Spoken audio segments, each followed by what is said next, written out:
Muchas gracias, Edgar, por la presentación. Y bueno, voy a empezar de una vez la ponencia. Vamos a revisar un poco de definición, perspectiva histórica, la importancia de una declaratoria de pandemia, las características del virus, su transmisión. Conocer esto es importante para poder aplicar las medidas de bioseguridad, los tipos de aislamiento y el equipo de protección personal. La enfermedad por coronavirus 2019, que tiene la abreviatura COVID-2019, es una infección respiratoria aguda potencialmente severa, causada por el virus denominado SARS-CoV-2, que es el síndrome agudo respiratorio severo coronavirus 2.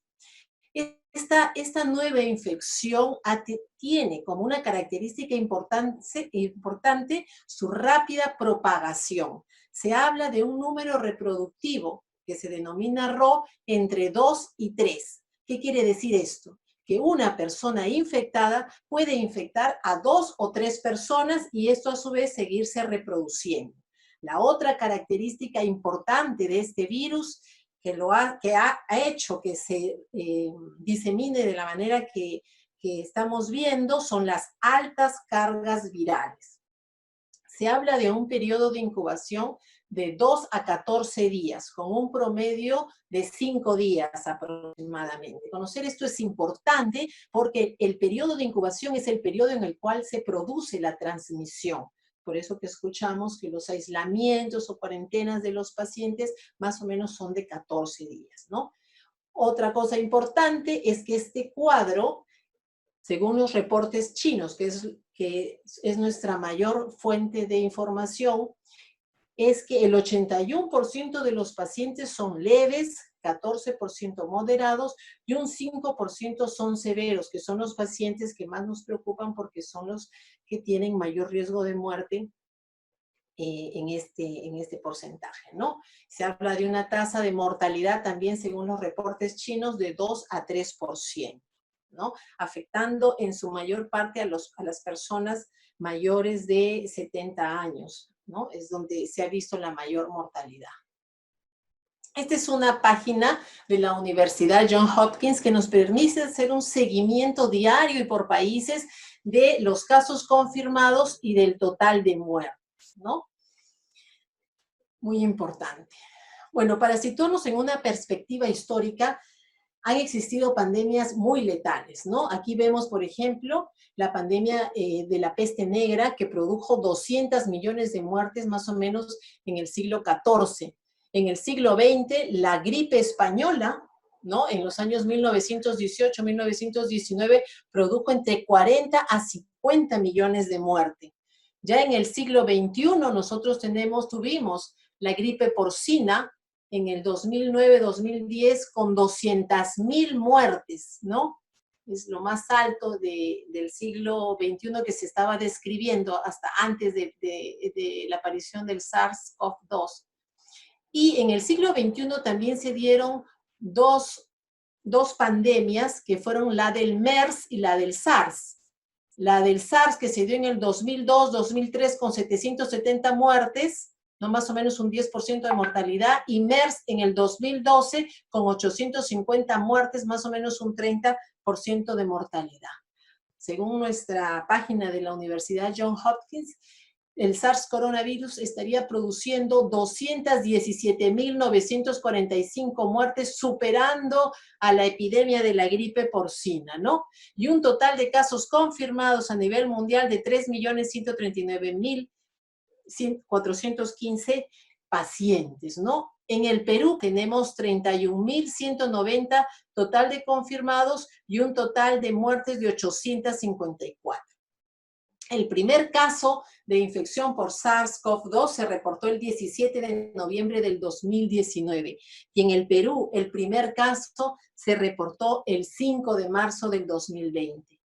Y desde allí, pues, más o menos el 31 de diciembre, la OMS se reportan a la OMS 44 casos de una neumonía de una etiología no muy clara. Se sospechaba ya de un coronavirus, pero que estaba en estudio. Pasó más o menos un mes y estos 44 casos de una ciudad pasaron a estar en un país. Y ya la Organización Mundial de Salud estaba declarándolo como una emergencia de salud pública. Para el 11 de marzo del 2020 ya se hace la declaratoria de pandemia. ¿Y esto qué significa? Es una alerta máxima, es una invitación para que todos los gobiernos y el público en general se tomen esta infección en serio. Y básicamente consiste en 4 puntos importantes. Ya desde diciembre o desde el 30 de enero que nos decían que era una emergencia de salud pública, los gobiernos debieron empezar a prepararse. Y ya cuando nos dicen que es una pandemia, nosotros tenemos que pasar de la preparación a la acción, activar los sistemas de emergencia, poner los hospitales a punto, dotarlos de recursos, equipos, etcétera. El otro punto importante de una declaratoria de pandemia es que tenemos que detectar, proteger y tratar, ¿no? Entonces, detectar a los contactos, hacer las pruebas de los screenings para poder hacer los cercos epidemiológicos y de esta manera reducir la transmisión. Pero además, hacer la prevención, enseñar a la gente qué medidas tiene que hacer, ¿no? Y eso y tomar medidas drásticas, ¿no? Como las que se han venido tomando en todos los países, las cuarentenas, el aislamiento social, la higiene de manos, el distanciamiento social, ¿no? Todas estas medidas buscan reducir la transmisión, ¿no?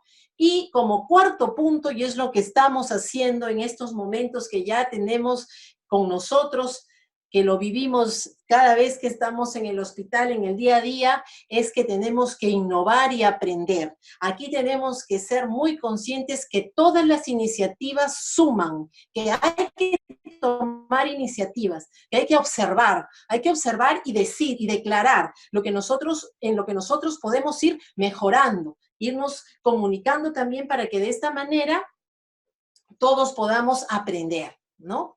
Bueno, en relación al virus, el virus pertenece a la familia Coronaviridae, ¿no? Esta familia tiene 2 subfamilias y el Orthocoronaviridae tiene 4 géneros, alfa, beta, delta y gamma. Nuestro SARS-CoV-2 está aquí, en el género de los beta coronavirus. Tanto alfa y beta coronavirus son virus que van a infectar mayormente a humanos, ¿no? Características estructurales. El coronavirus es un virus RNA positivo que tiene una envoltura, tiene la forma esférica, redonda o pleomórfica en un tamaño que va de 60 a 140 nanómetros. Como vemos, esta envoltura tiene proteínas importantes. Una de ellas, la más importante, el spike, la proteína S, ¿no? La otra, las proteínas de membrana, la proteína de la envoltura, ¿no? La proteína M y la proteína E tienen que ver con el ensamblaje del virus y la proteína S va a tener que ver con el ingreso del virus a la célula, ya sea a través de receptores o por fusión. Es una proteína clave, es una glicoproteína clave en el tropismo del virus en el huésped. ¿Qué quiere decir eso? El tropismo del virus en el huésped quiere decir hacia dónde va a dirigirse el virus, hacia qué órganos va a afectar este virus. Y aquí este esquema que nos recuerda a nuestras ciencias básicas, cómo el virus ingresa a la célula, aquí está interactuando con el receptor de la enzima convertidora de angiotensina 2 y ¿no? Se produce la actividad de ciertas proteasas y por endocitosis entra, aquí se va a encontrar que se libera el RNA, el ribosoma va a empezar la replicación y transcripción de las proteínas, vamos a pasar por el retículo endoplasmático, el aparato de Golgi, donde se va a producir el ensamblaje del virus y su posterior exocitosis, ¿no? Entonces estamos recordando todas las organelas de la célula. Este receptor, que es la enzima convertidora de angiotensina 2, ¿dónde lo vamos a encontrar? Lo vamos a encontrar en los neumocitos tipo 1 y 2, pulmón. Lo vamos a encontrar en enterocitos de todas las partes del intestino delgado, área intestinal, en las células tubulares proximales del riñón, también en las células endoteliales de arterias y venas pequeñas y grandes de todos los tejidos y las células del músculo liso arterial. Entonces, esta localización va a explicar la ubicación del virus en estas zonas, ¿no? Pulmón, intestino delgado, riñón. Y el daño a los órganos en esta enfermedad va a depender tanto de la replicación viral local del virus como de las consecuencias inmunopatológicas de la respuesta del huésped. Sabemos que va a responder una inmunidad innata, pero también va a haber la inmunidad, el otro tipo de inmunidad que van a poder tener una respuesta de repente demasiado agresiva y poder tener un efecto que no será el mejor de repente, ¿no?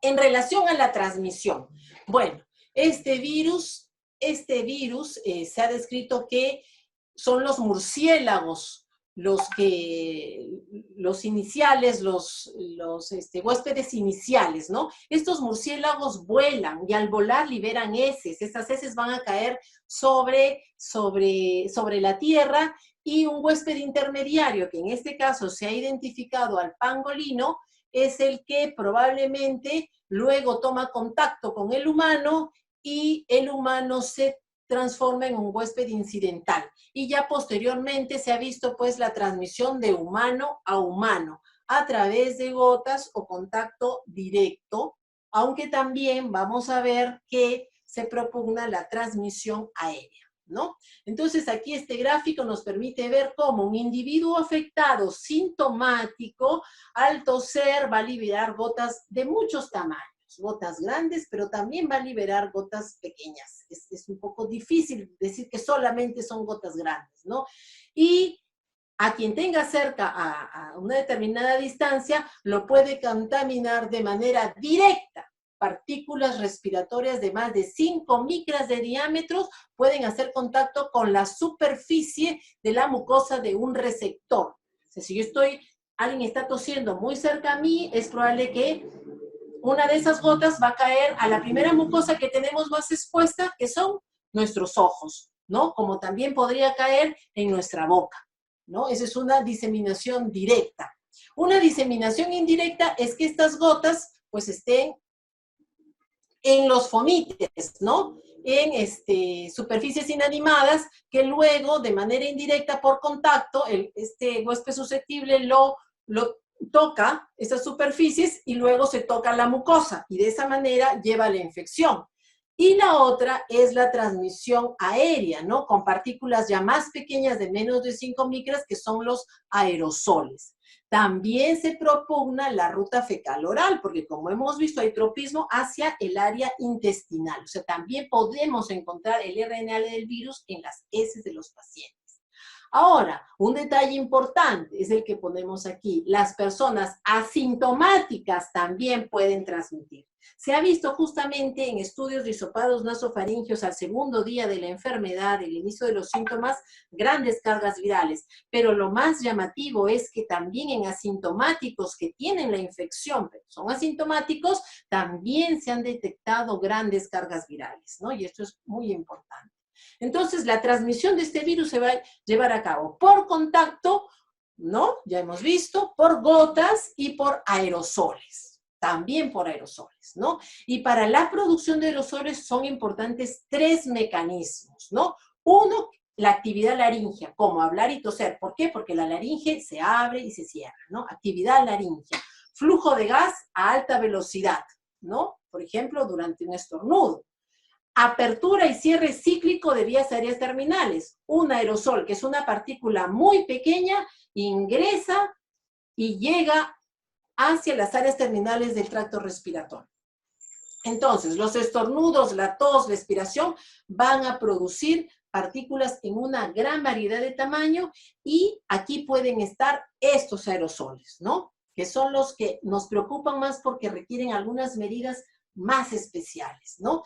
Y a favor de la transmisión aérea de este virus, tenemos que causa una enfermedad pulmonar alveolar temprana, que la sintomatología aumenta la virulencia del virus.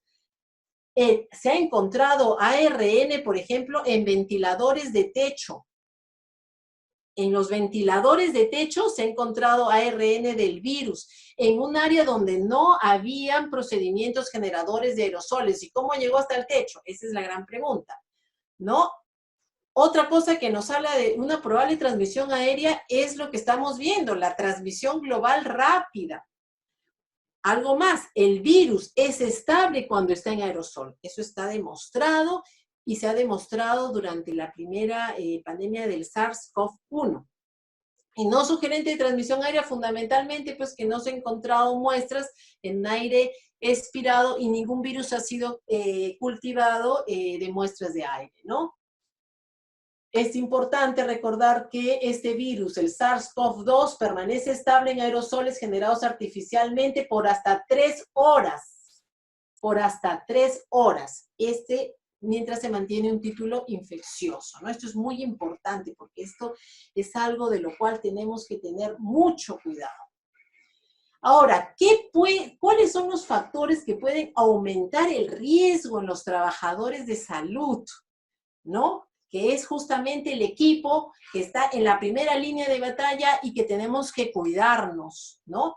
Uno es la exposición prolongada. Si nosotros hacemos un procedimiento en un área donde hay aerosoles, nosotros tenemos que estar el menor tiempo posible, tratar de estar en estas áreas el menor tiempo posible. Un lavado de manos deficiente. Es muy importante que realicemos un adecuado higiene de manos en los momentos adecuados.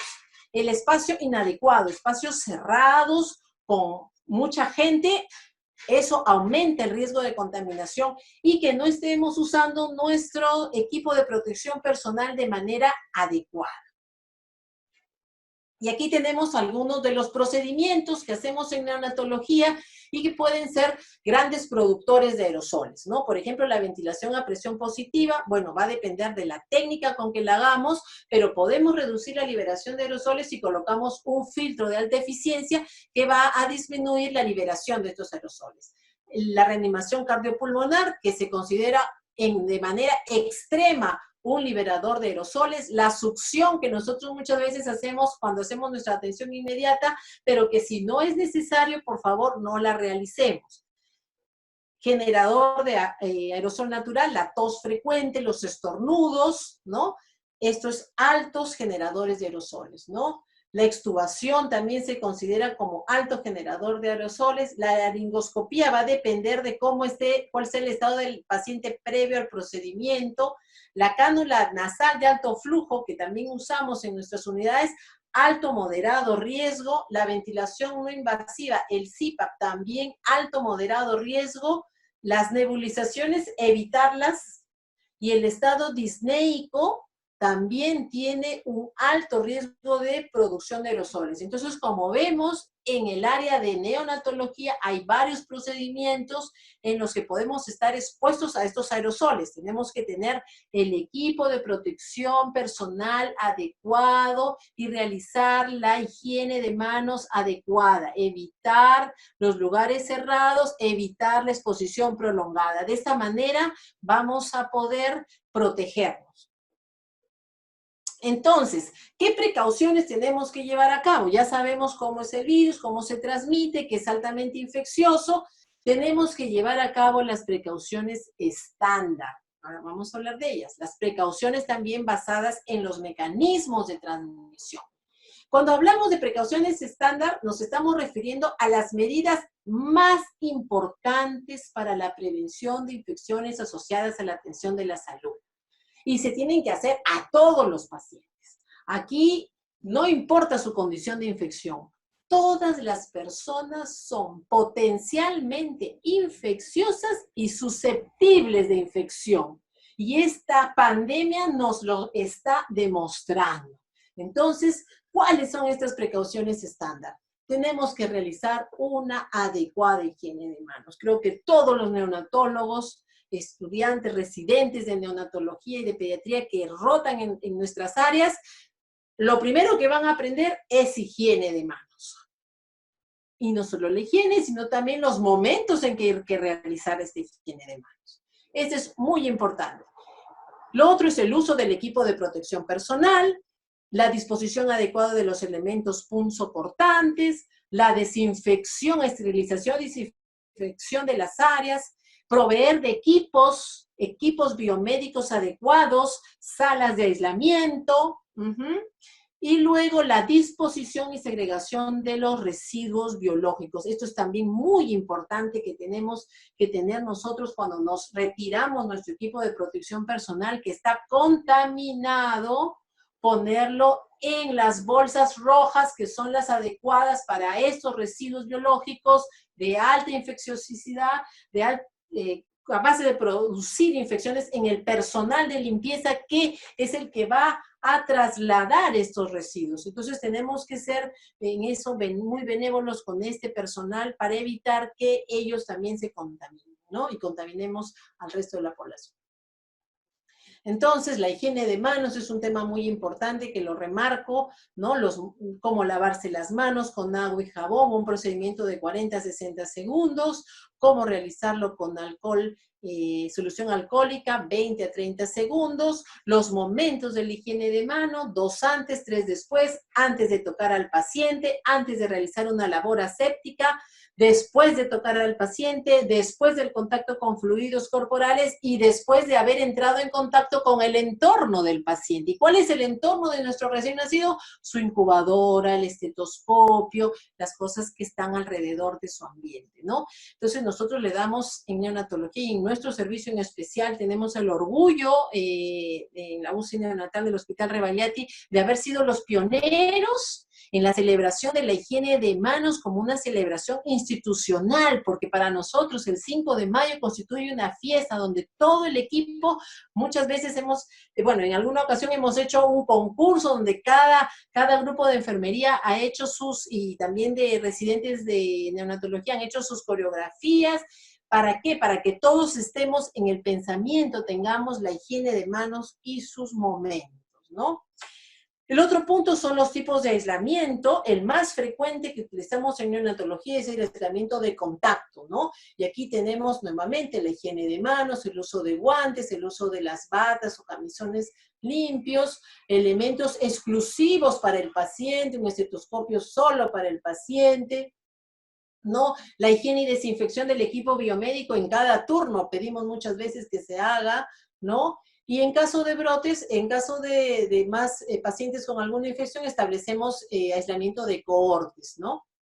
El aislamiento respiratorio por gotitas es lo mismo, la diferencia aquí es que vamos a usar mascarilla, una mascarilla simple, ¿no? Pero ya cuando hablamos de un aislamiento respiratorio aéreo, estamos hablando de una habitación con presión negativa, idealmente con 12 recambios de aire por hora, y ya usamos una mascarilla con mayor eficiencia de filtración, una mascarilla N95 o una FFP2 o 3, que son las mascarillas que nos protegen contra esas partículas menores de 5 micras, ¿no? Ahora, ¿cómo es la situación en neonatología con esta pandemia que estamos enfrentando? Uno, en relación a la transmisión perinatal e infección congénita, existe una incertidumbre. No sabemos en realidad hasta ahora el potencial de la transmisión vertical, ¿no? Del SARS coronavirus 2 desde mujeres embarazadas infectadas hacia sus recién nacidos, ¿no? Entonces, para dar pautas basadas en evidencia para el manejo de la atención prenatal, intraparto y neonatal, yo requeriría, bueno, conocer eso, ¿no? Saber si puede transmitirse por vía placentaria, conocer, determinar qué fluidos corporales maternos pueden ser infecciosos para mi paciente y datos de poder estadístico también que me describan cuáles son los factores maternos, intraparto y neonatales que van a influir en la transmisión perinatal, ¿no? Pero todavía existe aquí algunas limitadas informaciones que seguramente con el devenir del tiempo vamos a ir conociendo, ¿no? Es importante recordar que sala de partos y sala de operaciones se convierte en un ambiente con mucha probabilidad de que se generen aerosoles y que por lo tanto sea un lugar con alto riesgo de podamos contaminar o infectarnos, ¿no? Entonces, es muy importante que nosotros ingresemos siempre, porque estamos hablando de que existen pacientes asintomáticos positivos, ¿ya? Entonces, siempre el uso de un equipo de protección personal basado en el grado de riesgo, ¿no? La precaución aérea por gotitas y contacto, tengamos en cuenta estas cosas. Mayor probabilidad de aerosoles de virus maternos se pueden producir en estas áreas, porque en estas áreas se pueden llevar a cabo también procedimientos liberadores de aerosoles. Por ejemplo, podemos tener de repente la necesidad de intubar, realizar succión, iniciar ventilación a presión positiva. Entonces tenemos que tener en cuenta, si nosotros nos ponemos a observar en una sala de partos con una paciente que de repente no tiene síntomas, pero la paciente se quita la mascarilla, la paciente sopla, la paciente grita. Entonces, todos estos eventos, si nosotros no nos ubicamos a una distancia adecuada, pueden ser deleterios para nosotros mismos, ¿no? Entonces, ¿qué están sugiriendo los reportes? Que puede haber un mayor número de partos prematuros. Ahora, ¿por qué? No está claro, pero se sugiere que puede ser por la infección materna severa, ¿no? La madre entra en insuficiencia respiratoria y entonces hay que llevar a cabo la cesárea por este proceso. Y de este tipo nosotros ya vamos teniendo, al menos hasta el momento, 2 casos, ¿no? Que la mamá ha ingresado, ¿no?, a la unidad de cuidados intensivos por la insuficiencia respiratoria, ¿no?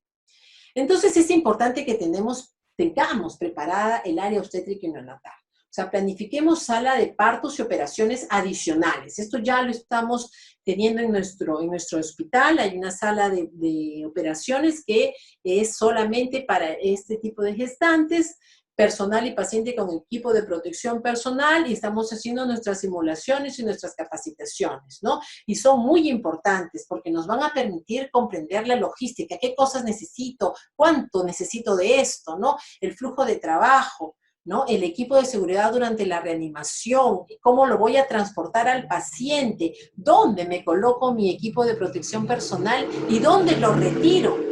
Y luego la desinfección de las salas, cómo se deben llevar. Entonces, estas simulaciones son muy importantes, ¿no? Existe evidencia que los programas de capacitación y el uso del equipo de protección personal están asociados a una disminución del riesgo de transmisión en el caso del SARS-CoV-1, eso está demostrado. Así también la categorización de los pacientes para estratificar el riesgo, definitivamente. Si hay una gestante que tiene tos, que tiene insuficiencia respiratoria, que de repente va a ser intubada, ese lugar es muy, muy peligroso, ¿no? ¿Por qué? Por la gran liberación de aerosoles y la infecciosidad del virus, ¿no? Bueno, esta es una de las recomendaciones clínicas que Salud está dando para el manejo del parto en el contexto de la pandemia. Hay algunos cambios que se están dando, ¿no? Yo me imagino todas estas recomendaciones son pausibles de mejoras y vamos aprendiendo en el camino, ¿no? Entonces aquí, por ejemplo, ellos hablan de la gestante con síntomas de inicio de trabajo de parto y que tiene sospecha de COVID-19, leve, moderado, severo, se le hace la prueba rápida. Ya. Aquí primera cosa, actualmente se le está haciendo prueba rápida a todas, ¿no? A todas, porque ya hemos visto también que hay un gran porcentaje de asintomáticas positivas y que pueden ser incluso estas asintomáticas positivas súper diseminadoras, ¿ya? Si esta prueba rápida es positivo, se hace el aislamiento y el manejo correspondiente. Si esta prueba rápida es negativo, entonces se valora el nivel de la infección. Si tiene sintomatología, aunque la prueba rápida sea negativa, yo lo voy a tratar como si fuese positiva. Esa es la conducta que se está tomando en nuestro hospital, ¿no? Otra cosa de las que dice esta guía es que el personal de salud deberá disponer del equipo de protección personal. Y ellos hablan, personal de salud en área de atención COVID-19, gorro quirúrgico, hablan de la mascarilla quirúrgica descartable. Bueno, aquí hay un cambio definitivamente. Todos estamos usando el respirador N95 o incluso superior, ¿ya? Lentes protectores, mandilón descartable y guantes de látex. Y en áreas de atención donde se generan aerosoles, de igual manera lo mismo, pero aquí sí utilizamos mameluco impermeable. Básicamente cuando estamos entrando a sala de operaciones o vamos a entrar a un parto de una gestante que tiene una prueba rápida positivo o un estudio confirmatorio, un PCR confirmatorio por coronavirus, ¿no? Ya, el equipo de protección personal. Principios generales de los equipos de protección personal. Primero, que hay que lavarnos las manos, ¿ah? Igual. Debe realizarse siempre la higiene de manos adecuada. Tenemos que ver que nuestro equipo está correcto, que está adecuado, que no está dañado, que no está roto, porque si no lo tenemos que cambiar o reajustar o ver cómo solucionamos que el equipo esté ok. Tercera cosa importante es que nosotros tenemos que retirarnos del equipo de protección personal tan pronto como sea posible después de completar el cuidado, porque de esta manera evitamos contaminar el medio ambiente fuera de la sala de aislamiento o a cualquier otro paciente o trabajador e incluso a nosotros mismos. No podemos estar con nuestro equipo de protección personal caminando de aquí para allá. No podemos hacer eso. Nosotros salimos de un área de aislamiento y nos retiramos el equipo, ¿no? Para seguir nuestros desplazamientos. De lo contrario, vamos a ser, ¿no? Diseminadores de la infección, ¿no? Tenemos que desechar todos los artículos del equipo de protección personal cuidadosamente y después de retirarnos tenemos que hacernos la higiene de manos con agua y jabón inmediatamente, ¿no? Nosotros incluso después de entrar, por ejemplo, a una cesárea de una gestante COVID, pasamos a darnos el baño respectivo. Aquí están las especificaciones de los equipos de protección personal porque también tienen que ser correctos, ¿ya? Y aquí voy a hacer un acápite sobre la mascarilla, que fue en realidad la pregunta que generó en mí el interés de poder repasar este tema, porque me preguntan, doctora, ¿esta mascarilla nos protege? Y entonces no sabía la respuesta en ese momento. Así que me puse a revisar. Y encontré que las mascarillas, al menos tienen dos clasificaciones importantes. Una es la norma europea y la otra es la normativa americana NIOSH. Para la normativa europea existen tres categorías. El FFP1, que es el Filtering Face Piece 1, 2 y 3. Y la mascarilla NIOSH, que es la mascarilla N95, ¿no? Y bueno, estas mascarillas, según la norma europea, van a tener diferente eficacia de filtración. La 292, la 398. Entonces, ¿cuáles tenemos que usar en nuestros ambientes para aislamiento aéreo? La 2 y la 3. La 1, no, 78%. La 2 y la 3 son las que tenemos que usar. ¿Ya? Esas son las mascarillas que tenemos que verificar que sean las correctas.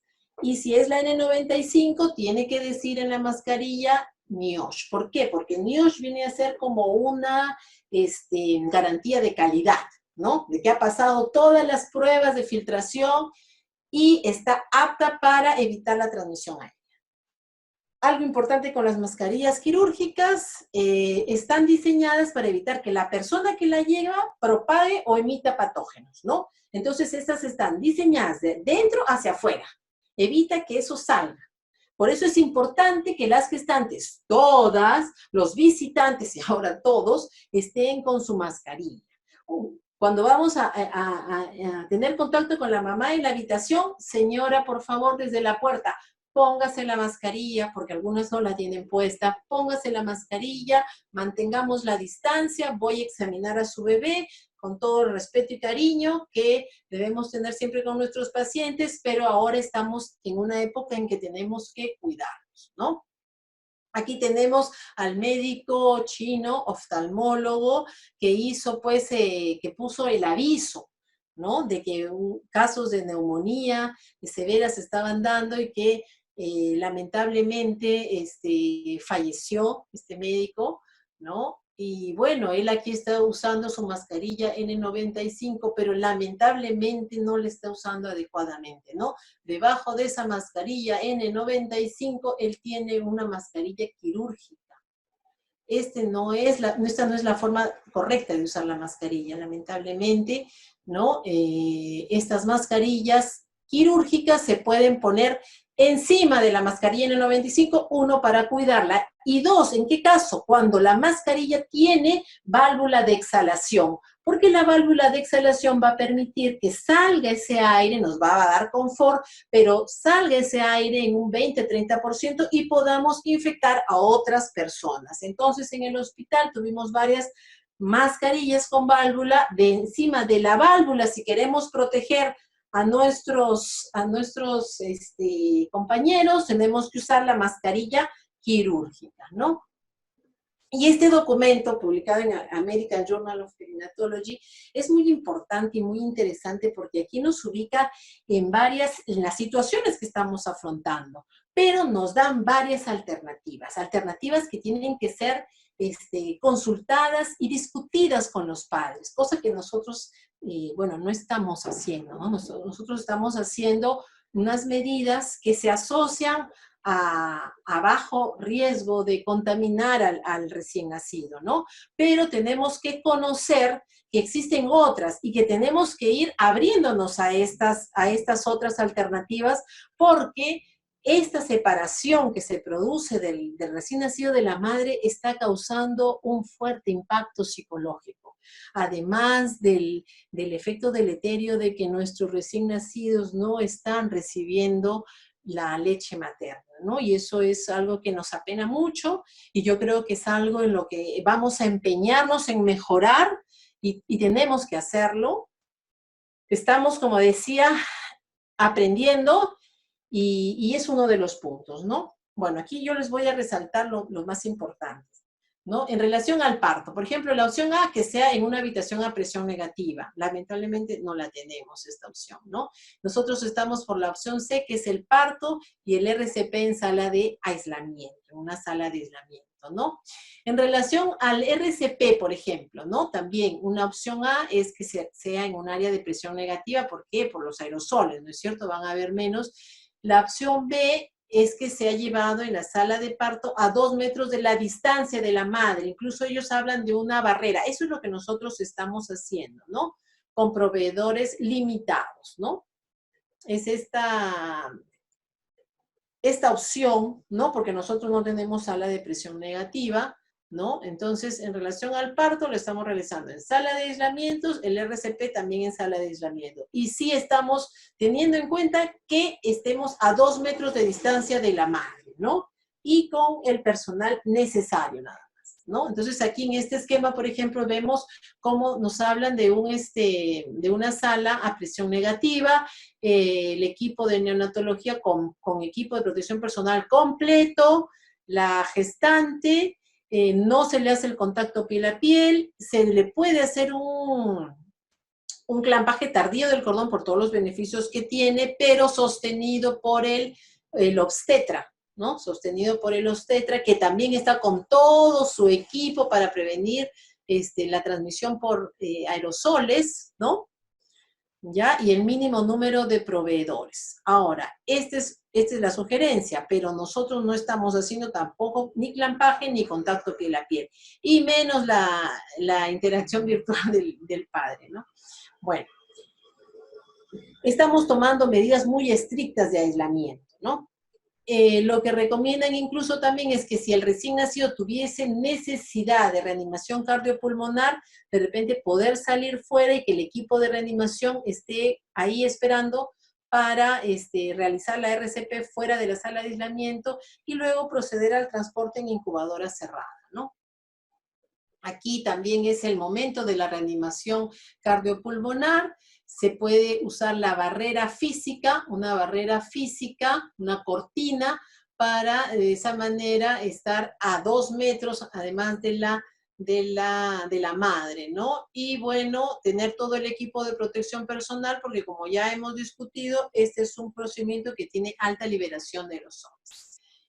En relación, por ejemplo, al clamplaje tardío del cordón umbilical, la opción A, no realizarlo. Esta opción A, que es la roja, es muy estricta y se asocia pues a bajo riesgo de transmisión, ¿no? Horizontal, ¿ya? Nosotros no lo estamos realizando. Pero la opción B es realizarlo con madres asintomáticas o con sintomatología leve, ¿no es cierto? Esa es la opción B, o sea, se podría realizar. Y la opción C es que hagamos clampaje tardío en todas las madres. ¿Ya? Y eso es algo que, como decía, son opciones que se plantean a los padres y se les explican los riesgos que tienen de transmitirle a su bebé, que su bebé se infecte y que haga la enfermedad. Y también nosotros tenemos que valorar el riesgo que tenemos como trabajadores de la salud de contaminarnos en estos procedimientos. El contacto piel a piel, no realizarlo, eso es lo que estamos haciendo, no lo estamos realizando, pero la opción B dice que se puede hacer con madres asintomáticas, que tengan mascarilla y que tengan una adecuada higiene de manos. Eso es un poquito complicado a veces, pero podríamos hacerlo. Solo con madres asintomáticas o con sintomatología leve, con mascarilla e higiene de manos. O sea, podría realizarse con estas características. Madres asintomáticas, con mascarilla e higiene de manos. Esas son las propuestas de esta guía. La ubicación del recién nacido en habitación separada con presión negativa en nursery, o que haya ido a la UCI, dependiendo de la edad gestacional y peso al nacer, que esté en una habitación separada, presión negativa, eso está bien difícil, no lo tenemos. Tenemos, en nursery no tenemos presión negativa, ¿no? Ahora, la otra alternativa es que esté en esta habitación a presión negativa con recién nacido y que reciba visitas de la madre, que esté usando mascarilla y una cuidadosa y frecuente higiene de manos. Ahí está, eso es una propuesta, ¿no? Que la madre pueda ver a su bebé, que use mascarilla y que se lave las manos.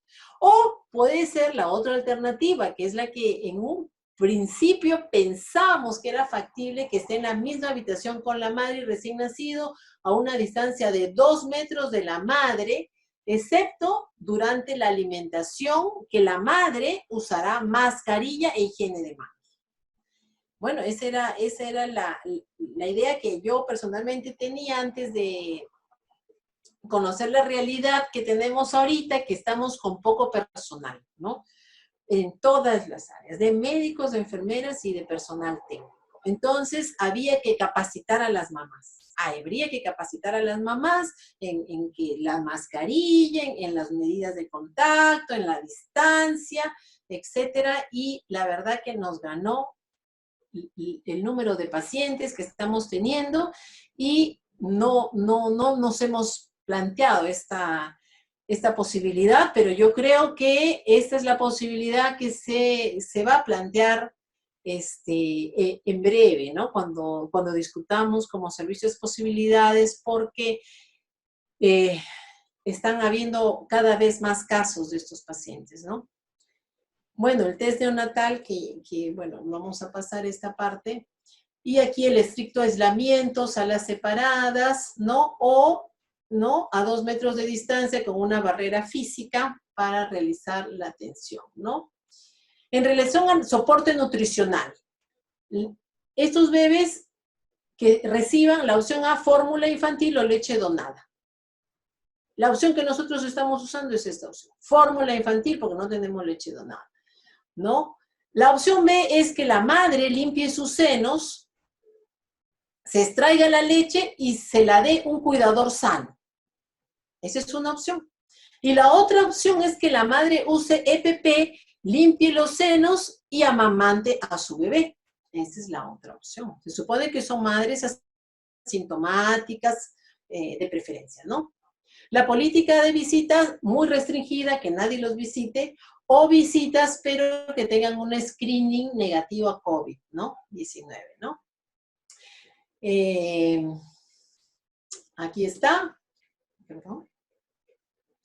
Aquí está la fórmula o leche donada si está disponible. También la otra opción es que se saque la leche la mamá y luego la deseche para evitar que no deje de producir leche, o que se saque la leche, la guarde y se la dé un cuidador sano, ¿no? O un cuidador de salud, o que la madre amamante a su bebé, ¿no? Esas son las posibilidades que nosotros los servicios tenemos que ir valorando, ¿no? Para evitar la transmisión horizontal y también para evitar la transmisión a los trabajadores de salud. ¿no? Ya luego viene el plan de alta y cuidado posalta, el recién nacido podría salir como un cuidador sano, ¿no? Hasta que la madre esté afebril, sin antipiréticos, con mejoría de los síntomas y 2 hisopados nasofaringios negativos por 2 con 24 horas de separación. Eso es lo más exigente y eso es lo que nosotros estamos haciendo, ¿no? El cuidador sano se hace su screening, es negativo y puede llevarse al recién nacido, ¿no? Lo otro, mira, la opción B es dar de alta a la madre con precauciones de contacto y gotas hasta que la madre esté afebril, sin antipiréticos, con mejoría de síntomas, ¿no? Y dar de alta a la madre con precaución de contacto, sin test, ¿no? Sino que los síntomas estén resueltos, básicamente, ¿no? O sea, esté prácticamente asintomática. Entonces, llevando cada una de estas opciones, podemos ver que va a haber un riesgo potencial de transmitir la infección al recién nacido bajo, mientras más estrictas sean las medidas. En la opción B es desconocido el riesgo, pero es posible, ¿no? Es posible. Y en la opción C ya es desconocido, pero ya el riesgo podría ser un poquito más alto, ¿no? Pero todo esto va a depender de la afluencia, mucho de la afluencia de nuestros pacientes y de la cantidad, porque cada vez son más pacientes y separarlos de la madre, que no reciban leche materna y que incluso permanezcan con una estancia prolongada en el hospital, dado que tenemos que buscar al cuidador sano, que le hagan la prueba. Y eso no es rápido. A pesar de que son pacientes hospitalizados, no ha sido rápido. Y hemos tenido pacientes con larga estancia, más de 20 días hospitalizados, porque hay una demora en realizar las pruebas a los cuidadores sanos, ¿no? ¿Ya? Bueno, conclusiones, podemos decir que hay que aplicar las precauciones estándar estrictamente, asegurarnos de contar con el EPP completo y en buenas condiciones, asegúrese que los pacientes también usen de forma estricta el EPP, ubique sus áreas de colocación y retirada de EPP, implemente adecuadas salas de aislamiento, asegúrese de contar con su EPP completo y en buenas condiciones, elimine su EPP en bolsa roja, mantenga la distancia social y sigamos innovando, ¿no?